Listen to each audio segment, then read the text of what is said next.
నమస్తే, welcome to non stop 90. మూసీపై CM review. కొండాను తప్పించాల్సిందే, ఇందిరమ్మ టవర్స్ కు అడుగులు. కాంగ్రెస్ పై హరీష్ ఫైర్. అమరావతి నిర్మాణాలపై సీఎం సమీక్ష. స్థానిక సమరంపై జగన్ దిశానిర్దేశం. సమ్మె విరమించిన జూడాలు. బీహార్లో టెన్షన్. రోడ్డుపై చాక్లెట్లు. ట్రంప్ సర్కార్ మరో షాక్. ఇలా బ్రేక్ లేకుండా 90 వార్తలు అందించే నాన్ స్టాప్ 90కి స్వాగతం.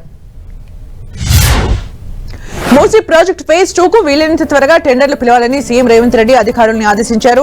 మూసీ పునరుజ్జీవ ప్రాజెక్టుపై సీఎం సమీక్ష నిర్వహించారు. ఈ సందర్భంగా పలు అంశాలపై ఆయన అధికారులకు దిశానిర్దేశం చేశారు. మంచిరేవుల ఓంకారేశ్వర ఆలయానికి వెంటనే టెండర్లు పిలవాలని, కోత్వాల్గూడ బర్డ్ పార్క్ కు మరింత ప్రచారం కల్పించాలన్నారు. మూసీ ప్రాజెక్టు కోసం భూసేకరణ వేగవంతం చేయాలని పేర్కొన్నారు. టీడీఆర్ పై ప్రతి వారం సమీక్ష జరగాలన్నారు సీఎం రేవంత్. కొండా సురేఖను మంత్రి పదవి నుంచి తప్పించాలని కాంగ్రెస్ క్రమశిక్షణ కమిటీ చైర్మన్ మల్లు రవి అన్నారు. కొండా సురేఖకి ఎన్ని అవకాశాలు ఇచ్చినా నిలుపుకోలేకపోయారని, ఆమె గతంలోనూ కీలక వ్యక్తులపై అనుచిత వ్యాఖ్యలు చేశారని చెప్పారు. ఈ తప్పు కొండా సురేఖ పదే చేస్తున్నారన్న మల్లు రవి ఆమెపై చర్యలు తీసుకోకపోతే పార్టీకి నష్టం కలుగుతుందని అభిప్రాయపడ్డారు. మరోవైపు చిన్నారెడ్డిని ప్లానింగ్ కమిషన్ వైస్ చైర్మన్ పదవి నుంచి తప్పించాలన్నారు. కొండా సుస్మిత వివాదం తర్వాత తొలిసారి వరంగల్లో పర్యటించారు మంత్రి కొండా సురేఖ. రంగసాయిపేట ప్రభుత్వ కాలేజ్ వన మహోత్సవ కార్యక్రమానికి హాజరై మొక్కలు నాటారు. గ్లోబల్ వార్మింగ్ తో వర్షాలు కురవడం లేదని, అందరూ మొక్కలు నాటితే పచ్చని తెలంగాణ సాకారం అవుతుందన్నారు మంత్రి కొండా సురేఖ. క్యూఆర్ పరిధిలో ఇందిరమ్మ టవర్స్ నిర్మాణానికి వడివడిగా అడుగులు పడుతున్నాయి. 15 నియోజకవర్గాల్లో టెండర్ ప్రక్రియ పూర్తయింది. అర్హులైన దరఖాస్తుదారుల సమక్షంలో ఈ నెల 27 నుంచి 30 వరకు పారదర్శకంగా లక్కీ డ్రా తీయనున్నట్టు మంత్రి పొంగులేటి శ్రీనివాసరెడ్డి చెప్పారు. మరో 4 నియోజకవర్గాల్లో దరఖాస్తులకు ఆహ్వానించినట్లు తెలిపారు. దాచుకున్న వేల కోట్ల నిధిని కాపాడుకునేందుకే మాజీ సీఎం కేసీఆర్ ఫామ్ హౌస్ ను వీడటం లేదని మంత్రి అడ్లూరి లక్ష్మణ్ కుమార్ ఆరోపించారు. పెద్దపల్లి జిల్లా ధర్మారంలో పర్యటించిన ఆయన పలు కార్యక్రమాల్లో పాల్గొన్నారు. బీఆర్ఎస్ బీజేపీ రెండు చీకటి ఒప్పంద పార్టీలని ధ్వజమెత్తారు. కేసీఆర్ ప్రజల గుండెల్లో ఉన్నారన్న జీవన్ రెడ్డి వ్యాఖ్యలకు అడ్లూరి లక్ష్మణ్ కౌంటర్ ఇచ్చారు. కేసీఆర్ ప్రజల గుండెల్లో ఉంటే మొన్న జరిగిన పంచాయతీ మున్సిపల్ ఎన్నికల్లో బీఆర్ఎస్ ఎందుకు ఓడిపోయిందని ప్రశ్నించారు. హైదరాబాద్ జల సౌదలో దేవాదుల ప్రాజెక్టుపై మంత్రులు సమీక్ష సమావేశం నిర్వహించారు. ఈ భేటీలో మంత్రులు ఉత్తమ్ కుమార్ రెడ్డి, పొంగులేటి శ్రీనివాసరెడ్డి, సీతక్క, ఎంపీ బలరాం నాయక్, ఎమ్మెల్యేలు కడియం శ్రీహరి, కేఆర్ నాగరాజ్ పాల్గొన్నారు. పెండింగ్ బ్యాలెన్స్ పనులు, భూసేకరణపై అధికారులతో సమీక్షించారు. ప్రాజెక్టు పనుల అమల్లో ఎదురవుతున్న సాంకేతిక, పరిపాలనా సమస్యలపై చర్చించారు. ఖమ్మం జిల్లాలో మంత్రి తుమ్మల నాగేశ్వరరావు పర్యటించారు. ఖమ్మం ప్రభుత్వ హాస్పిటల్లో క్రిటికల్ కేర్ బ్లాక్ ను 50 పడకల హాస్పిటల్ ను మంత్రి ప్రారంభించారు. మరో 200 పడకల హాస్పిటల్ నిర్మాణానికి కృషి చేస్తున్నట్టు చెప్పారు. హాస్పిటల్ కు వచ్చే రోగులతో పాటు వారి బంధువులకు అన్ని సౌకర్యాలు కల్పించాలన్నారు. తెలంగాణలో ఇకపై రైతు బీమా స్థానంలో ఇందిరమ్మ బీమా అమలు కానుంది. ఇందిరమ్మ బీమా ఒకేసారి అమలుకు ప్రభుత్వం యోచిస్తోంది. ఇందిరమ్మ బీమాలో రైతు బీమా కూడా కవర్ అవుతుందని, అందుకే సెపరేట్ గా రైతు బీమా అక్కర్లేదని ప్రభుత్వం భావిస్తోంది. ఇప్పటి వరకు ఎల్ఐసికి చెల్లించిన ప్రీమియం అమౌంట్ కంటే చనిపోయిన లబ్ధిదారులకు ఇచ్చిన అమౌంట్ తక్కువ అని ప్రభుత్వం అంటోంది. నవంబర్ నుంచి ఇందిరమ్మ బీమా అమలు చేయడానికి సర్కార్ నిర్ణయించింది. కాంగ్రెస్ సర్కార్కు మాజీ మంత్రి హరీష్ రావు సవాల్ విసిరారు. బేషరతుగా 22A జాబితా నుంచి నిషేధిత భూముల్ని తొలగించాలని డిమాండ్ చేశారు. అసెంబ్లీ సమావేశాల నాటికి నిషేధం తొలగించకపోతే లక్షలాది మంది 22A బాధితులతో కలిసి అసెంబ్లీని ముట్టడిస్తామని హెచ్చరించారు. అసెంబ్లీ బయట, అసెంబ్లీ లోపల 22A పై ఫైట్ చేస్తామన్నారు హరీష్ రావు. బీఆర్ఎస్ అధికారంలోకి వచ్చాక 22A పై విచారణ జరిపించి బాధ్యులైన అధికారులపై చర్యలు తీసుకుంటామన్నారు. అమెరికా పర్యటన విషయంలో కేంద్రంపై సీఎం రేవంత్ రెడ్డి చేసిన వ్యాఖ్యలు అర్ధరహితమని కేంద్ర మంత్రి కిషన్ రెడ్డి అన్నారు. యుఎస్ పర్యటనపై రేవంత్ రెడ్డి స్పష్టమైన వివరణ ఇవ్వలేదని, విదేశాంగ శాఖ అనుమతి ఇవ్వకపోవడానికి రాజకీయాలు ఆపాదించడం సరికాదన్నారు. భారత్ ను ద్వేషించే న్యూయార్క్ మేయర్ ను రేవంత్ ఎందుకు కలవాలనుకున్నారో చెప్పాలని డిమాండ్ చేశారు కిషన్ రెడ్డి. సీఎం రేవంత్ రెడ్డి కాంగ్రెస్ పార్టీకి చెందిన వ్యక్తి కాబట్టే ఆయన యుఎస్ పర్యటనను బీజేపీ అడ్డుకుందన్నారు TPCC working president Jagga Reddy. Revanth అధికారికంగా అమెరికా వెళ్తుంటే అడ్డుకున్న బీజేపీ ప్రధాని మోదీ అనధికార పాకిస్తాన్ పర్యటనపై ఎందుకు సమాధానం చెప్పలేదని ప్రశ్నించారు. పాక్ ప్రధానికి బర్త్డే విషెస్ చెప్పడానికి ప్రధాని మోదీ పాకిస్తాన్ వెళ్లారని ఆరోపించారు జగ్గారెడ్డి. టీబీజేపీ చీఫ్ రామచంద్రరావు తన నిరాహార దీక్షను విరమించారు. ఫీజు బకాయి, బీజేపీ లడాయి పేరుతో 2 రోజుల దీక్ష చేపట్టిన రామచంద్రరావు స్వల్ప అస్వస్థతకు గురి కావడంతో వైద్యుల సూచనల మేరకు ముందుగానే దీక్ష విరమించారు. రామచంద్రరావుకు బీపీ, షుగర్ లెవెల్స్ పడిపోయినట్లు వైద్యులు గుర్తించారు.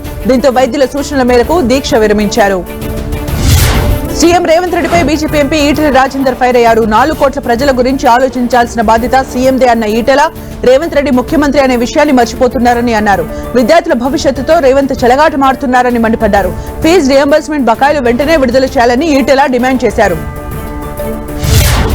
సీఎం రేవంత్ రెడ్డిపై మాజీ మంత్రి హరీష్ రావు ఫైర్ అయ్యారు. సీఎం రేవంత్ ప్రభుత్వ ఆస్తుల్ని ప్రైవేట్ కు అప్పగించే కుట్ర చేస్తున్నారని ఆరోపించారు.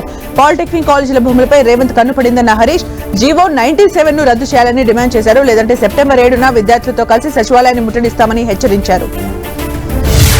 ఎక్స్ వేదికగా కాంగ్రెస్ సర్కార్పై మరోసారి ఫైర్ అయ్యారు మాజీ మంత్రి హరీష్ రావు. కాళేశ్వరంపై కాంగ్రెస్ చేసిన దుష్ప్రచారానికి ఎన్డీఏసీ అఫిడవిట్, సిడబ్ల్యూపీఆర్ఎస్ రిపోర్టులు చెంపపెట్టన్నారు. ఇప్పటికైనా అన్నారం, సుందిల్లా మోటార్లు ఆన్ చేసి నీళ్లు లిఫ్ట్ చేయాలని ఆయన ఎక్స్ వేదికగా డిమాండ్ చేశారు. సర్లో భాగంగా తెలంగాణలో గల్లంతైన ఓటర్లకు నోటీసుల జారీ ప్రక్రియ ప్రారంభమైంది. నోటీసులు అందుకున్న వారికి సంబంధించి ఈ నెల 27 నుంచి సెప్టెంబర్ 20 వరకు ఎన్నికల అధికారులు విచారణ చేపట్టనున్నారు. నోటీసుల జనరేషన్, ప్రింటింగ్ ప్రక్రియ ఈ నెల 31 నాటికి పూర్తి కానుంది. ఈ మేరకు నోటీసుల స్కెడ్యూల్, ముద్రణ, పంపిణీ, ఓటర్ల విచారణపై రాష్ట్ర ముఖ్య ఎన్నికల అధికారి కీలక మార్గదర్శకాలు జారీ చేసింది. రాజధాని అమరావతిలో నిర్మిస్తున్న సెక్రటేరియట్, అసెంబ్లీ, హైకోర్టు భవనాల ఇంటీరియర్ డిజైన్స్ పై సీఎం చంద్రబాబు సమీక్షించారు. ప్రముఖ ఆర్కిటెక్ట్ సంస్థ నార్మన్ పోస్టర్స్ ప్రతినిధుల బృందం ఇంటీరియర్ డిజైన్స్ ని ప్రజెంట్ చేసింది. దీనిపై సీఎం చంద్రబాబు పలు సూచనలు చేశారు. ఈ సమీక్షలో మంత్రి నారాయణ, పట్టణాభివృద్ధి శాఖ, సిఆర్డీఏలకు చెందిన ఉన్నతాధికారులు పాల్గొన్నారు. వెలిగొండ ప్రాజెక్టుపై సీఎం చంద్రబాబు ఎక్స్ వేదికగా ఆసక్తికర ట్వీట్ చేశారు. వెలిగొండ జలసిరుల అభివృద్ధికి రెక్కలంటూ పోస్ట్ పెట్టారు సీఎం చంద్రబాబు. 1996లో తన చేతుల మీదుగా శంకుస్థాపన చేశానని, 30 ఏళ్ల తర్వాత మళ్లీ తన చేతుల మీదుగానే ప్రారంభించబోతున్నట్లు ఆనందం వ్యక్తం చేశారు. మార్కాపురం జిల్లాలో అద్భుత దృశ్యం ఆవిష్కారం కాబోతుందని, మార్కాపురం జిల్లాతో పాటుగా చుట్టుపక్కల ప్రాంతాలకు సాగు, తాగునీటి సమస్యలు తీరబోతున్నాయని చంద్రబాబు ఆనందం వ్యక్తం చేశారు. గోదావరి పుష్కరాల నిర్వహణపై సీఎం చంద్రబాబు సమీక్ష నిర్వహించారు. ప్రకృతి ఆరాధన, ఆధ్యాత్మిక చింతన మమేకం చేస్తూ గోదావరి పుష్కరాలు నిర్వహించాలని సూచించారు సీఎం చంద్రబాబు. వచ్చే ఏడాది జూన్ 26 నుంచి జూలై 7 వరకు అత్యంత వైభవంగా పుష్కరాలు జరపాలని ఆదేశించారు. పుష్కరాల్లో భాగంగా 4,026 కోట్ల రూపాయలతో చేపట్టిన 4,932 పనులకు సంబంధించి పురోగతిపై సీఎం చంద్రబాబు ఆరా తీశారు. ఏపీ లోకాయుక్తగా జస్టిస్ తల్లా ప్రగడ మల్లికార్జునరావు ప్రమాణ స్వీకారం చేశారు. గవర్నర్ అబ్దుల్ నాసిర్ ప్రమాణ స్వీకారం చేయించారు. ఈ కార్యక్రమానికి గవర్నర్ అబ్దుల్ నాసిర్ తో పాటు సీఎం చంద్రబాబు హాజరయ్యారు. లోకాయుక్తగా తల్లా ప్రగడ మల్లికార్జునరావు 5 ఏళ్ల పాటు ఈ పదవిలో కొనసాగనున్నారు. అనంతపురం జిల్లా రాయదుర్గంలో మంత్రి లోకేష్ పర్యటించారు. సుజ్లాన్ సంస్థ 1325 మెగావాట్ల పవన విద్యుత్ ప్రాజెక్టుని ఏర్పాటు చేయనుంది. 10,000 కోట్ల వ్యయంతో ఏర్పాటు చేయనున్న ఈ ప్రాజెక్టులకు మంత్రి లోకేష్ శంకుస్థాపన చేశారు. కన్నేకల్లు మండలం హులికెర గ్రామంలో సుజ్లాన్ సంస్థకు చెందిన S144 కొత్త బ్లేడ్ ఉత్పత్తి లైన్లను లోకేష్ ప్రారంభించారు. అమరావతి నాలెడ్జ్ హబ్ గా తయారవుతుందని మంత్రి నారాయణ అన్నారు. క్వాంటమ్ కంప్యూటింగ్ త్వరలో అందుబాటులోకి వస్తుందని తెలిపారు. జర్మన్ టెక్నాలజీతో క్వాంటమ్ తయారవుతుందని, డిసెంబర్ చివరి నాటికి క్వాంటమ్ భవనం సిద్ధమవుతుందన్నారు.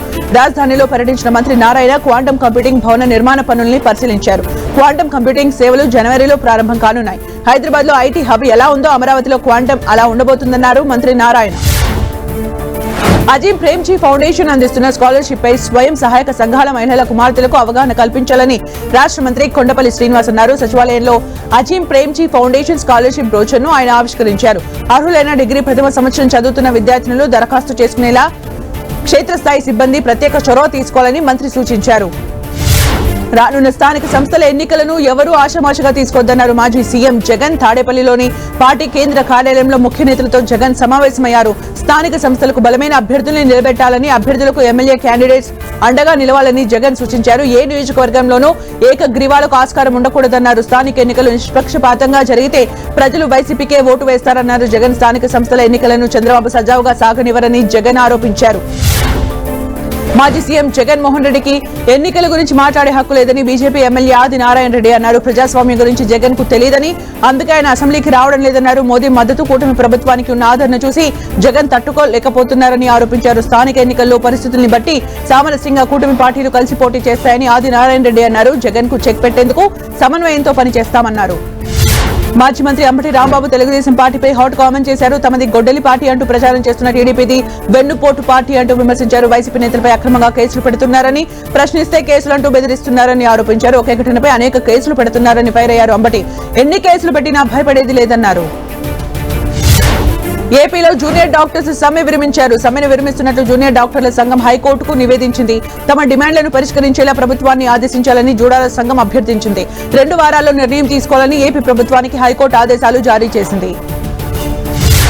నెల్లూరులో రూపాయి అద్దెకు ఫంక్షన్ హాల్ అందుబాటులోకి వచ్చింది. పట్టణంలోని పేద మధ్యతరగతి కుటుంబాలు శుభకార్యాలు చేసుకోవడానికి వీలుగా రూపాయి అద్దెకు ఫంక్షన్ హాల్ ను ఇస్తున్నారు. నెల్లూరు నగరపాలక సంస్థ ఈ ఫంక్షన్ హాల్ ను నిర్మించింది. ఆగస్టు 16న పురపాలక శాఖ మంత్రి నారాయణ చేతుల మీదుగా ఈ ఫంక్షన్ హాల్ ప్రారంభమైంది. దాదాపు 1.5 కోటి పైగా ఖర్చుతో ఈ ఫంక్షన్ హాల్ ను నిర్మించారు. హైదరాబాద్ గచ్చిబౌలిలోని అంజయ్యనగర్ లో అక్రమ నిర్మాణాల కూల్చివేతలు కొనసాగాయి. సైబరాబాద్ మున్సిపల్ కార్పొరేషన్ హైడ్రా అధికారులు సంయుక్తంగా ఈ అక్రమ నిర్మాణాలను తొలగిస్తున్నారు. ఇప్పటికే 2 భవనాలను నీలమట్టం చేయగా మరో 6 అంతస్తుల భవనాన్ని కూల్చివేస్తున్నారు. అక్రమ నిర్మాణాలు పాక్షికంగా దెబ్బతిన్న నిర్మాణాలపై అధికారులు దృష్టి సారించారు. అటు నార్సింగి మున్సిపాలిటీ పరిధిలోని గిరిగడ్డలోనూ అక్రమ నిర్మాణాలపై అధికారులు ఉక్కుపాదం మోపారు. 70 గజాల స్థలంలో 7 అంతస్తులు నిర్మించిన భవనాన్ని అధికారులు కూల్చివేస్తున్నారు. భారీ భద్రత మధ్య కూల్చివేతలు కొనసాగుతున్నాయి. జూబిల్ హిల్స్ సీఐపై వేటు పడింది. కొండా సురేఖ మాజీ ఓఎస్డీ సుమంత్ పై ఎఫ్ఐఆర్ నమోదు విషయంలో ఆలస్యం చేసినట్లు సీఐ ముత్తు యాదవ్ పై ఆరోపణలు వచ్చాయి. దీంతో అధికారులు సీఐని సస్పెండ్ చేస్తూ నిర్ణయం తీసుకున్నారు. చెంగిచెర్లకు చెందిన రియల్ ఎస్టేట్ వ్యాపారి గొంగిడి హరికృష్ణను సుమంత్ అతని అనుచరులు 10 కోట్లు ఇవ్వాలని డిమాండ్ చేసి ఇనుప రాడ్లతో తీవ్రంగా కొట్టారని ఆరోపణలు ఉన్నాయి. ఈ కేసులో సీఐ నిర్లక్ష్యం వహించారని ప్రభుత్వం సస్పెండ్ చేసింది. ఏఈ నూకరాజ్ ఫ్యామిలీ బలవన్మరణం కేసులో నిందితుడు సాదిక్ తో తనకు ఎలాంటి పరిచయం లేదని మాజీ ఎమ్మెల్యే ద్వారంపూడి చంద్రశేఖర్ రెడ్డి తెలిపారు. సాదిక్ రైఫిల్ అకాడమీ ఓపెనింగ్ కి పిలిస్తే ఎమ్మెల్యేగా వెళ్లాను తప్ప అతనితో ఎలాంటి పరిచయం లేదని చెప్పారు. సాదిక్ తో తనకు సంబంధాలున్నాయని టీడీపీ దుష్ప్రచారం చేస్తోందని ద్వారంపూడి మండిపడ్డారు. సాదిక్ ను కఠినంగా శిక్షించాలని ద్వారంపూడి చంద్రశేఖర్ రెడ్డి డిమాండ్ చేశారు. ఏఈ నూకరాజ్ ఫ్యామిలీ బలవన్మరణం కేసులో దర్యాప్తు ముమ్మరం చేశారు పోలీసులు. రిమాండ్ లో ఉన్న నిందితుడు షేక్ సాదిక్ ఖాన్ ను కస్టడీకి కోరారు పోలీసులు. నిందితుడిని 1 వారం రోజుల కస్టడీకి కోరుతూ పోలీసులు పిటిషన్ దాఖలు చేశారు. కస్టడీ విచారణలో మరిన్ని విషయాలు వెలుగులోకి వచ్చే అవకాశం ఉందని భావిస్తున్న సర్పవరం పోలీసులు సాదిక్ ఖాన్ లకు కస్టడీ కోరుతూ పిటిషన్ దాఖలు చేశారు. సీఎం రేవంత్ రెడ్డికి తెలంగాణ ఎగ్జిబిటర్ల అసోసియేషన్ లేఖ రాసింది. సినిమా టికెట్ ధరల స్థిరీకరణ, థియేటర్స్ నిర్వహణపై ప్రభుత్వం ఇటీవల జారీ చేసిన జీవో 77 ను రద్దు చేయాలని విజ్ఞప్తి చేశారు. ఎగ్జిబిటర్లు తెలంగాణలో ఉన్న 400 థియేటర్స్ ను సంప్రదించకుండా జీవో ఇచ్చారని, ప్రొడ్యూసర్స్ గిల్డ్ కోసం ఎలా ఇస్తారని వారు లేఖలో ప్రశ్నించారు. Telangana state film chamber, Telangana film chamber of commerce ప్రమేయం లేకుండా జీవో విడుదల చేశారని తెలిపారు. నకిలీ ధృవపత్రాలతో వైద్యులుగా చలామణి అవుతున్న 12 మందిని టాస్క్ ఫోర్స్ పోలీసులు అరెస్ట్ చేశారు. జూబ్లీ హిల్స్ సికింద్రాబాద్ జోన్లలో ప్రత్యేక ఆపరేషన్ పేరిట పోలీసులు విస్తృతంగా తనిఖీలు నిర్వహించారు. అర్హత లేకుండా క్లినిక్లు ఏర్పాటు చేసి ప్రజలకు సెలైన్లు, ఇంజక్షన్లు, మందులు ఇస్తున్నట్లు గుర్తించారు. అధికారులు పట్టుబడిన 12 మంది నకిలీ వైద్యుల్ని అదుపులోకి తీసుకుని పెద్ద ఎత్తున సెలైన్ బాటిళ్లు, బీపీ పరికరాలు, సర్జికల్ కత్తెరలు, మందుల్ని స్వాధీనం చేసుకున్నారు. పెద్దపల్లి మంచిర్యాల జిల్లా వ్యాప్తంగా ఇటీవల చోరీలకు గురైన సెల్ ఫోన్లను రామగుండం పోలీసులు బాధితులకు అప్పగించారు. రామగుండం పోలీస్ కమిషనర్ అంబర్ కిషోర్ ఝా చేతుల మీదుగా బాధితులకు 142 సెల్ ఫోన్స్ ని అందించారు. సెల్ ఫోన్స్ కోల్పోతే వెంటనే పోలీస్ స్టేషన్ లో ఫిర్యాదు చేయాలన్నారు. సెల్ ఫోన్లు దొరికిన బాధితులు హర్షం వ్యక్తం చేశారు. ట్రైన్ లో చోరీలకు పాల్పడుతున్న 3 నిందితుల్ని నెల్లూరు రైల్వే పోలీసులు అరెస్ట్ చేశారు. వారి వద్ద నుంచి 13 లక్షల విలువ చేసే బంగారం, వెండిని సీజ్ చేశారు. నెల్లూరుకు చెందిన అనిల్, సునీల్ కాళేశాలు జల్సాలకు అలవాటు పడి చోరీలకు పాల్పడుతున్నట్లు డీఎస్పీ మురళీధర్ తెలిపారు. ఇప్పటికే నిందితులపై 4 కేసులు నమోదయ్యాయన్నారు. నల్గొండ జిల్లా మిర్యాలగూడ మండలం తుంగపాడులోని మోడల్ స్కూల్ హాస్టల్ ను ఎమ్మెల్యే బత్తుల లక్ష్మారెడ్డి ఆకస్మికంగా తనిఖీ చేశారు. విద్యార్థులతో పనులు చేయిస్తున్నారనే ఫిర్యాదులపై స్పందించిన ఎమ్మెల్యే విద్యార్థుల విద్య, ఆరోగ్యం, భద్రతకు విఘాతం కలిగిస్తే ఊరుకునేది లేదని హెచ్చరించారు. పనులు చేయించినట్లు నిరూపణ అయితే బాధ్యులపై కఠిన చర్యలు తీసుకుంటామన్నారు. విజయనగరం జిల్లా తునివాడలో పెను ప్రమాదం తప్పింది. విద్యార్థులతో వెళ్తున్న స్కూల్ బస్ అదుపు తప్పి పొలాల్లోకి దూసుకెళ్లింది. ఈ ఘటనలో పలువురు విద్యార్థులు గాయపడినట్లు తెలుస్తోంది. పాలకొండ తమ్మినాయుడు స్కూల్ కు చెందిన బస్సు విద్యార్థులను తీసుకుని స్కూల్ కు వెళ్తుండగా ప్రమాదం జరిగింది. ఘటన సమయంలో బస్సులో 7 విద్యార్థులు ఉన్నారు. పోలవరం డ్యామ్, ఎర్త్కమ్ రాక్ డ్యామ్ ను కేంద్ర నిపుణుల బృందం పరీక్షించింది. కేంద్ర నిపుణుల బృందం మట్టిని పరీక్షలు చేసింది. ఈసీఆర్ఎఫ్ లో ఇప్పటి వరకు నిర్మించిన ప్రాంతంలో ఎంతవరకు నీరు ఇంకుతుంది, నేల గట్టిదనం ఎంత ఉంది అనే పరీక్షల్ని నిపుణులు చేశారు. ఈసీఆర్ఎఫ్ లో నీరు ఇంకకుండా అదే సమయంలో నేల గట్టిదనం నిర్దేశిత ప్రమాణాలు ఏ మేరకు ఉండాలి అనే అంశంపై నిపుణుల బృందం పరీక్షలు చేపట్టింది. పోలవరం జిల్లా చింతూరు దగ్గర శబరి నదికి వరద క్రమంగా పెరుగుతోంది. ఛత్తీస్గఢ్, ఒడిశా రాష్ట్రాల్లో కురుస్తున్న భారీ వర్షాలతో శబరి నదికి వరద ఉధృతి కొనసాగుతోంది. ప్రస్తుతం శబరి వరద నీటి మట్టం 28 అడుగులకు చేరింది. మరోవైపు ముకునూరు వద్ద సోకిలేరు వాగు కల్వట్టును ముంచెత్తింది. అటు చింతూరు, వీర్పురం మండలాల మధ్య ఇప్పటికే రాకపోకలు నిలిచిపోయాయి. వాయువ్య బంగాళాఖాతంలో అల్పపీడనం కొనసాగుతోంది. అల్పపీడనం ప్రభావంతో తెలుగు రాష్ట్రాల్లో వర్షాలు పడే ఛాన్స్ ఉందని ఐఎండీ అంచనా వేసింది. బుధవారం తెలుగు రాష్ట్రాల్లో మోస్తరు నుంచి భారీ వర్షాలు పడే అవకాశం ఉందని వాతావరణ శాఖ అధికారులు అంచనా వేస్తున్నారు. కొన్ని చోట్ల పిడుగులు పడే ఛాన్స్ ఉందని పేర్కొన్నారు. కొమరం భీం ఆసిఫాబాద్ జిల్లా దహేగా మండలంలో బీఆర్ఎస్ కార్యకర్తలు వినూత్న నిరసన తెలిపారు. గిరివెల్లి, ఘెర్రె గ్రామాల మధ్య రహదారిపై వరి నాట్లు వేసి నిరసన తెలిపారు. రోడ్డంతా చెదిరిపోయి మృతమయమైన పాలకులు పట్టించుకోవడం లేదని ఆరోపించారు. నాటిన ప్రతి మొక్కను కంటికి రెప్పలా కాపాడుకోవాలన్నారు. వరంగల్ జిల్లా డిఎఫ్ఓ నిఖిత పర్యావరణ అభివృద్ధి లక్ష్యంగా వన మహోత్సవ కార్యక్రమానికి ప్రభుత్వం శ్రీకారం చుట్టిందన్నారు. ప్రతి ఒక్కరూ ఈ కార్యక్రమంలో భాగస్వామ్యం కావాలని ఆమె పిలుపునిచ్చారు. తెహల్కా మ్యాగజైన్ వ్యవస్థాపకుడు, ఆ పత్రిక మాజీ editor in chief Tarun Tejpal కు సుప్రీంకోర్టులో చుక్కెదురైంది. సహోద్యోగినిపై అత్యాచారం కేసులో ఆయన 2 వారాల్లో లొంగిపోవాలని అత్యున్నత న్యాయస్థానం ఆదేశించింది. గతంలో బాంబే హైకోర్టు తేజ్ పాల్ ను దోషిగా తేల్చి 10 ఏళ్ల కఠిన కారాగార శిక్ష, 10,21,000 రూపాయల జరిమానా విధించింది. 4 వారాల్లో లొంగిపోవాలని ఆదేశించింది. అయితే ఈ తీర్పుపై తేజ్ పాల్ సుప్రీంకోర్టులో సవాల్ చేశారు. అక్కడ ఆయనకు ఊరట లభించలేదు. హర్యానాలో అత్యాచారం, హత్య కేసులో యావజ్జీవ కారాగార శిక్ష అనుభవిస్తున్న డేరా సచ్ సౌద్ చీఫ్ గుర్మీత్ రామ్ రహీం సింగ్ మరోసారి పేరోల్ పై బయటకు వచ్చాడు. 2020 నుంచి ఇప్పటి వరకు అతనికి 17 సార్లు పేరోల్ లభించడం కలకలం రేపుతోంది. స్కూల్లో హిజాబ్ ధరించేందుకు అనుమతి ఇవ్వాలని ఉత్తరప్రదేశ్లోని ఒక ముస్లిం బాలిక పెట్టుకున్న అభ్యర్థులను అలహాబాద్ హైకోర్టు తిరస్కరించింది. స్కూల్ యూనిఫామ్ తో పాటు హిజాబ్ ధరించేందుకు అనుమతించాలని ఆ విద్యార్థిని పిటిషన్లో కోరింది. కానీ అలహాబాద్ హైకోర్టు ఆ బిల్లును కొట్టేసింది. అది ఆవశ్యకమైన మత విధానం కాదని కోర్టు తెలిపింది. భారత్ కు టర్నింగ్ పాయింట్ డిజిటల్ చెల్లింపులే అని ప్రధాని మోదీ పేర్కొన్నారు. యూపీఐ చెల్లింపులకు 10 ఏళ్లు పూర్తయిన సందర్భంగా ప్రధాని మోదీ ఎక్స్ వేదికగా ఓ పోస్టు చేశారు. ఈ వ్యవస్థను చూసి ప్రతి భారతీయుడు గర్వించాలని మోదీ తెలిపారు. భారత విదేశాంగ మంత్రి ఎస్ జయశంకర్ రష్యా అధ్యక్షుడు పుతిన్ తో భేటీ అయ్యారు. 2 రోజుల పర్యటన కోసం రష్యా రాజధాని మాస్కో వెళ్లిన ఆయన పుతిన్ తో చర్చలు జరిపారు. ఇరు దేశాల మధ్య వాణిజ్య సహకారాన్ని బలోపేతం చేయాలని ఇరు దేశాల నేతలు నిర్ణయించారు. భారత్ లో ఉపయోగించే ఈవీఎంలు ప్రభుత్వ రంగానికి చెందిన పరిశ్రమల్లో తయారవుతాయని భారత ప్రధాన ఎన్నికల కమిషనర్ జ్ఞానేష్ కుమార్ స్పష్టం చేశారు. ఈవీఎంలు ఇంటర్నెట్, బ్లూటూత్, వైఫై వంటి వైర్లెస్ టెక్నాలజీలతో కనెక్ట్ కాలేవని చెప్పారు. యూపీలోని లక్నో పర్యటనలో భాగంగా విద్యార్థులతో జరిగిన ఇంటరాక్షన్ ప్రోగ్రామ్ లో ఈ కామెంట్స్ చేశారు. విమాన పైలట్లకు ఏటా డోప్ టెస్టులు చేయించాలని ఎయిర్ ఇండియా పుకెట్ ఢిల్లీ విమాన ఘటన తర్వాత ప్రభుత్వం ప్రతిపాదించింది. మేరకు సంబంధిత సంస్థలతో చర్చలు కూడా జరిపింది. ప్రస్తుత నిబంధనల ప్రకారం ఏటా మొత్తం పైలట్లలో 10% మందికి పరీక్షలు నిర్వహించాలి.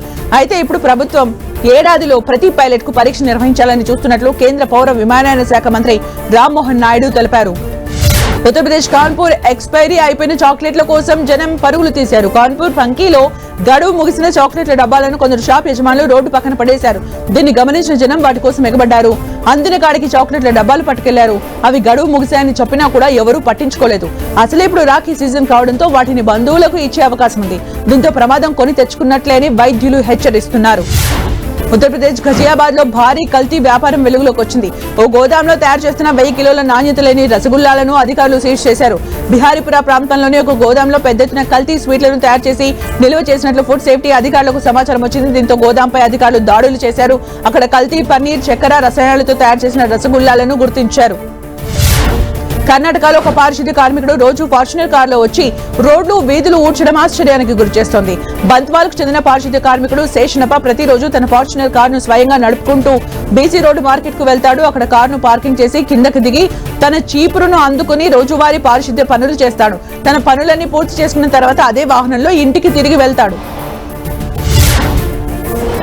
ఢిల్లీలో వర్షం దంచుకొట్టింది. భారీ వర్షానికి నగరంలోని పలు ప్రాంతాలు నీట మునిగాయి. జనజీవనం అస్తవ్యస్తమైంది. కొన్ని చోట్ల ప్రధాన రహదారులపైకి నీరు చేరగా భారీగా ట్రాఫిక్ జామ్ ఏర్పడింది. వాహనదారులు గంటల తరబడి ట్రాఫిక్ లో వెయిట్ చేయాల్సిన పరిస్థితి నెలకొంది. నగరంలో జనజీవనం స్తంభించిపోగా గురుగ్రామ్, ఫరీదాబాద్ లకు భారత వాతావరణ కేంద్రం ఆరెంజ్ అలర్ట్ జారీ చేసింది. ఢిల్లీలో ఎడతెరిపి లేకుండా కురుస్తున్న వర్షాలతో సబ్జర్జంగ్ హాస్పిటల్లోని వరద నీరు వచ్చి చేరింది. దీంతో రోగులు తీవ్ర ఇక్కట్లకు గురయ్యారు. నీటిలోనే రోగులను స్ట్రెచర్ పై తరలించారు. హాస్పిటల్ ఆవరణలో నీరు నిలిచిపోవడంతో రోగుల బంధువులు తీవ్ర అసౌకర్యానికి గురయ్యారు. ఉత్తరప్రదేశ్ లోని వారణాసిలో వరదలు బీభత్సం సృష్టించాయి. సర్ సుందర్ లాల్ హాస్పిటల్లోకి వరద నీరు వచ్చి చేరింది. దీంతో పేషెంట్లు తీవ్ర ఇబ్బందులు పడ్డారు. నీటిలోనే స్ట్రెచర్ పై రోగుల్ని తరలించారు. హాస్పిటల్లోకి వరద నీరు రాకుండా చర్యలు తీసుకోవాలని రోగులు వారి సహాయకులు కోరుతున్నారు. కేరళలో భారీ వర్షాలు కురుస్తున్నాయి. ఎడతెరిపి లేని వానతో పలు చోట్ల కొండ చర్యలు విరిగిపడ్డాయి. కన్నూరు సమీపంలోని పాల్చడంలో అకస్మాత్తుగా కొండ చర్యలు విరిగిపడ్డాయి. ఘటనలో వాహనదారులు త్రుటిలో తప్పించుకున్నారు. ఆ మార్గంలో ప్రయాణిస్తున్న కారు డాష్ బోర్డు కెమెరాలో కొండ చర్యల దృశ్యాలు రికార్డయ్యాయి. బండరాళ్లు పడి రహదారులు ధ్వంసమయ్యాయి. దీంతో కన్నూరు, వయనాడు మధ్య రాకపోకలు నిలిచిపోయాయి. జమ్మూ కాశ్మీర్లోని రాంబన్ జిల్లాలో భూమి కుంగిపోవడంతో పలు ఇళ్లకు భారీగా పగుళ్లొచ్చాయి. దీంతో అప్రమత్తమైన స్థానిక యంత్రాంగం బాధితుల్ని సురక్షిత ప్రాంతాలకు తరలించేందుకు తక్షణ చర్యలు చేపట్టింది. హర్యానాలోని గురుగ్రామ్ లో భారీగా వర్షం కురిసింది. ఉదయం ఎడతెరిపి లేకుండా కురిసిన వర్షానికి ప్రధాన రోడ్లన్నీ జలమయమయ్యాయి. వర్షం నీటితో స్థానికులతో పాటు వాహనదారులు తీవ్ర ఇబ్బందులు పడుతున్నారు. లోతట్టు ప్రాంతాలు జలమయం కావడంతో సహాయక చర్యలు చేపట్టారు అధికారులు.